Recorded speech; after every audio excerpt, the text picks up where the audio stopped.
ये हम सब बहुत करते हैं, बहुत ज्यादा। और मैंने ऐसे बहुत मासूम मासूम बच्चों को देखा है।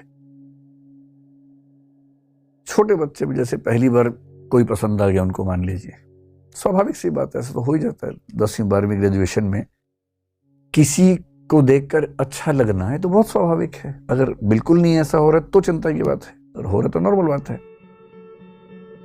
और उसी मासूमियत में जाके उसने कह दिया कि आप मुझे बड़े अच्छे लगते हैं। और दूसरे व्यक्ति को ना मना करने की तमीज नहीं थी। भाई मना करने की भी तमीज होती है ना। आपको ठीक है उस रिलेशनशिप में नहीं जाना तो कायदे से मना कर दीजिए। और उसने कहा कि बेहतर होता कि बुराई ना देख लिया होता मुझे कहने से पहले। इस बच्ची का दिल टूट गया, या बच्चे का दिल टूट गया, खतरनाक टूटा है। और इसने फैसला किया दुनिया के सारे लड़के ऐसे होते हैं, दुनिया की सारी लड़कियां धोखेबाज होती हैं, अब किसी से नहीं बात करनी, अब जिंदगी भर अकेले ही रहेंगे। यह है जनरलाइजेशन। एक सैंपल है छोटा सा। एक व्यक्ति, पूरे कितने 800 करोड़ हो गए ना दुनिया में लोग, हाँ 8 अरब लोग हो गए। 800 करोड़ में एक ने आपको गलत तरीके से बोला, तो आपने फैसला कितने के बारे में किया? अगर 400 मान लें आधे उसमें से, तो 400 करोड़ के बारे में फैसला आपने कर लिया। इसलिए अगर कभी ऐसा हो ना, जैसे सारे बिहारी ऐसे होते हैं, सारे हरियाणवी ऐसे होते हैं, सारे पंजाब के लोग ऐसे होते हैं, ऐसी बकवास जब भी कोई करे तो उसको बोलना नहीं, ऐसा नहीं होता है। आपने बिहार के 4 लोगों से बात की, हरियाणा के 4 लोगों से बात की, उसके बारे में पूरे स्टेट को नाप दिया एक ही बार में। ये भी तो हो सकता है कि वो वहां के एक्सेप्शंस हों, अपवाद हों जो आपको मिल रहे हों। सबके बारे में क्यों फैसला कर लेंगे? कहते हैं बच्चा जब तक 12th स्टैंडर्ड तक है आप उसके साथ रहिए।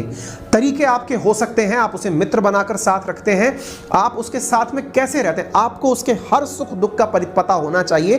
क्योंकि टीन एज में जब हार्मोन्स चेंज होते हैं तब बच्चा आपके साथ इतना मित्रवत व्यवहार में हो कि आप उसे अच्छे बुरे का ज्ञान दे सकें।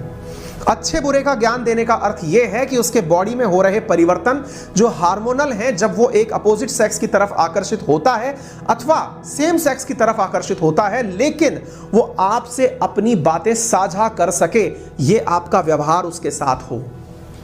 खुलेपन का अर्थ यह कतई नहीं होता कि आप उनसे कुछ ना पूछें, आप उनसे कुछ भी चर्चा ना करें। खुलेपन का अर्थ यह होता है कि वो आपसे किसी भी प्रकार की चर्चा करने के लिए फ्री फील करें। उन्हें कभी भी आपसे यह भय ना लगे कि मैंने यदि यह कह दिया तो ये तो मेरा मर्डर ही कर देंगे। नहीं, आप डांटेंगे। बच्चों को पता होना चाहिए कि पेरेंट्स ने मुझे डांटा तो डांटने का अर्थ यह है कि वो मुझे फिर समझाएंगे भी।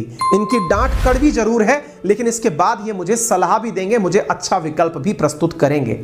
जो ये आज के जमाने में हम सुनते हैं ना कि एक बच्चा, मतलब एक बेटा या बेटी जो भी साथ रह रहे थे वो साहब इस तरह के हो गए, है ना। अभी जैसे कुछ लोग इस बारे में चर्चा कर रहे हैं कि साहब ये तो पेरेंट्स ही खराब थे जिन्होंने बच्ची को लिव इन में जाने दिया। नहीं साहब, हो सकता है कि पेरेंट्स बच्चों से कन्विंस रहे होते। अगर कन्विंस रहे होते तो फिर कोई दिक्कत ही नहीं थी ना। पेरेंट्स लड़के के भी और पेरेंट्स लड़की के भी, आप एक दूसरे के साथ कन्विंस हैं, आप एक दूसरे के साथ सहमत हैं, तो निश्चित ही आप आगे का रास्ता भी निकाल लेंगे। आप चूंकि एक ऐसा काम कर रहे हैं जो तुलनात्मक रूप से समाज में चोरी जैसा है मेरी नज़र में, तो आपके रिपरकर्शंस जो हैं उनके लिए भी आपको मानसिक रूप से तैयार हो जाना चाहिए। क्योंकि बच्चों को इतनी समझ नहीं होती जितनी आपको है, यानी कि परिवारजनों को है। ये मैं